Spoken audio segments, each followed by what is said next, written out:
السلام علیکم ناظرین سامعین، میں ہوں عبدالغفار۔ ناظرین، وزیر اعظم شہباز شریف نے پہلا دورہ جو ہے وہ خیبر پختونخوا کا کیا اور وہاں وزیر اعلیٰ علی امین گنڈا پور نے نہ ان کا استقبال کیا اور نہ ہی گورنر ہاؤس میں کی گئی جو تقریب تھی، منعقد کی گئی تقریب میں علی امین گنڈا پور نے شرکت کی۔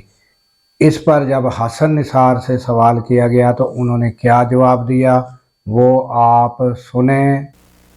بہت اچھا کیا، گنڈا پور نے گنڈا پور ہونے کا ثبوت دیا۔ اس نے روایت کو مرنے نہیں دیا، اس نے ایک روایت میں جان ڈال دی۔ وجہ نواز شریف یہی کچھ پرائی شے پہ بے نظیر بھٹو کے ساتھ کیا کرتا تھا۔ بتاؤ، ان کو اپنی بوئی ہوئی ہر فصل کاٹنی پڑے گی۔ آیا نا مزہ؟ سبحان اللہ۔ اور یہ جو کہتے ہیں نا چماٹ جمہوریت آتے آتے آئے گی، وہ بے نظیر بھٹو دیکھو کتنے سال ہو گئے اس بات کو۔ وہ بطور پرائم منسٹر لاہور آتی تھی، نواز شریف جاتا ہی نہیں تھا۔ ہے جرت؟ کوئی کٹسی، کوئی ادب آداب، کوئی پروٹوکول نہیں۔ بہت اعلیٰ کیا۔